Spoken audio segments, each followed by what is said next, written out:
Welcome to my channel. अस्सलामुअलैकुम। आइए जानते हैं ज़ियाफ़ नाम के मायने और इसकी तफसील।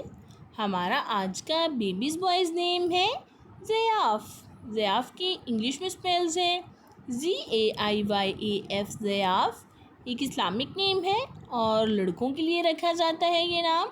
इस नेम के मायने हैं झाड़ियों में रहने वाला शेर। ज़ियाफ़ इस नेम की तफसील है ज़ियाफ़ अली, ज़ियाफ़ हैदर। इस तरह से हम ये नाम रख सकते हैं। आप भी अपने नाम का मायने जानने के लिए कमेंट्स में अपना नाम लिखिए और मायने जानिए। एंड अपने नाम की स्पेशल वीडियो बनवाने के लिए भी आप मेरे कमेंट बॉक्स में अपना नाम कमेंट कर सकते हैं। And please like the video, subscribe my channel. Okay dears, फिर मिलेंगे न्यू नेम न्यू वीडियो के साथ। अपना ख्याल रखिएगा, दुआओं में याद रखिएगा। अल्लाह हाफ़िज़।